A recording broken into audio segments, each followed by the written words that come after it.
Once every 4 years, the greatest event on Earth takes place. A festival which brings together countries and cultures from all over the world.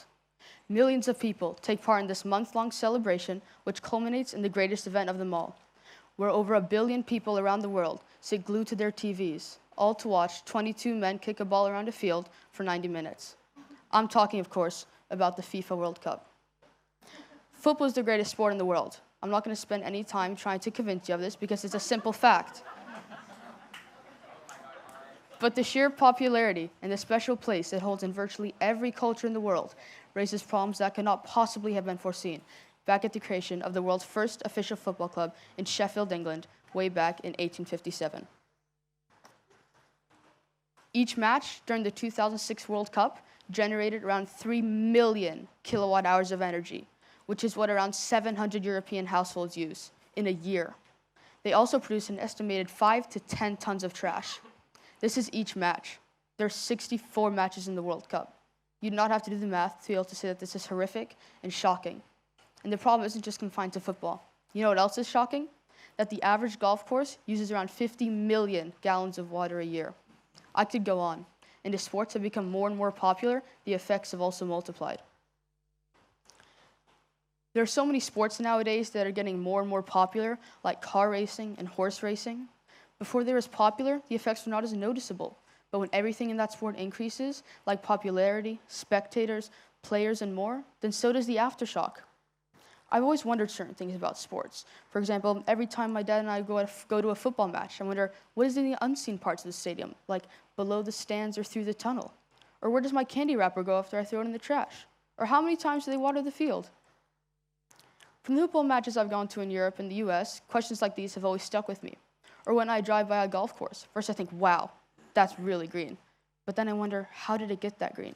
You're telling me that's all natural? In California? The desert? No. I knew there had to be some chemical being used, some chemical that harmed the environment in a hidden but shocking way. Later, I found out that these golf courses sometimes use up to 50 different chemicals for the grass. I knew these were not the only sports out there causing harmful effects on the environment.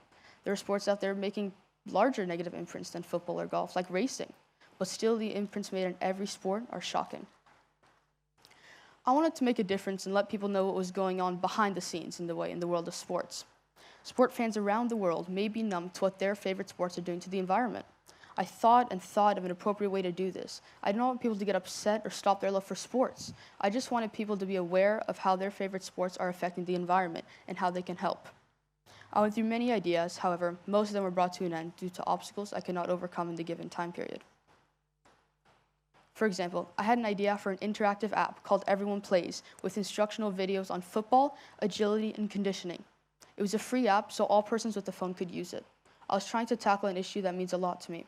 I hate to see children, especially here in Bali, just sitting on the street, bored, because their parents cannot afford any sport activities. In this app, you could earn points through challenges and then rewards. The big reward was going to be a 3-month subscription to a local sport team so kids could execute what they had practiced. However, the time and money it took to make an app was not within reach for the Quest requirements. Another idea, going off of sport, I had was a sustainable safe box. I lived in California for around 5 years and have experienced a couple scary fires, coming as close as my neighbor's house and my own backyard. And everyone there has a safe box where you keep your valuables. But these boxes are these big, heavy-duty boxes. So I wanted to make one that was sustainable, but just as durable. However, once again, there was a problem. It was extremely hard to access a material like this without importing it from the other side of the world. This was the hardest part for me. I came up with an idea I thought was great, only to have it turned down within a week or two. This project has helped me grow a lot. I think I now know how to manage my time better, especially when dealing with a large-scale assignment. Anyway, I kept thinking, what would interest people, and how could I spread awareness in a way that was impactful? Social media. People around the world are constantly on social media, doing whatever they do. So why not bring it to their attention while they're scrolling through looking for something interesting? Then I thought about Instagram and how around 500 million people are on it every day. So I thought about it some more, and then I made Sport Aware. This is an Instagram page which has decks where you choose one and you can scroll through the slides, which give you more information on the topic and how you can help. These topics vary greatly and can be about how football harms the environment, safety in sports, and many more sports and effects. I think this is a value because although there already may be someone doing this in another way, I've not seen a single one about sports or how it harms the environment. And I truly believe that this is helping people become more aware of the imprints of football.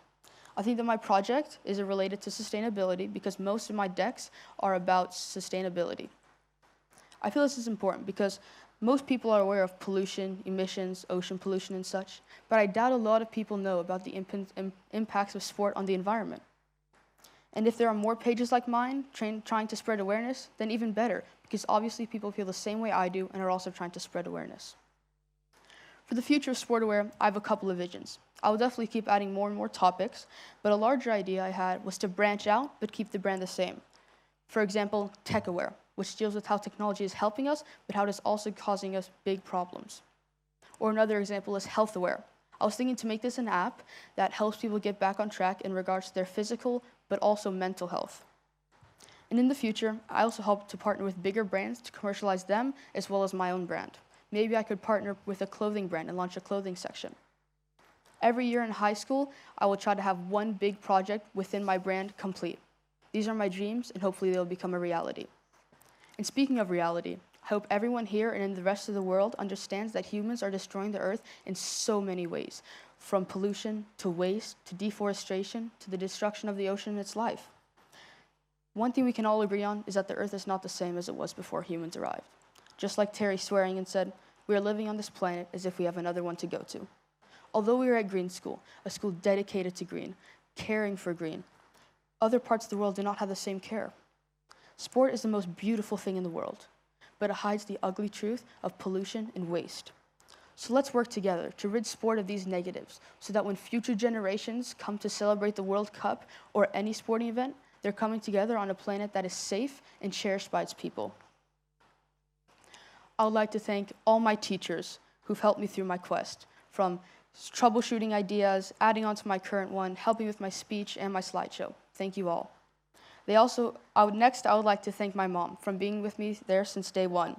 She egged me on, helped me with the research, and telling me to work on my project. She was there from the beginning until today, always making sure I was ready. Lastly, I would like to thank each and every one of you who took the time to follow my Instagram. Thank you everyone so much for supporting me.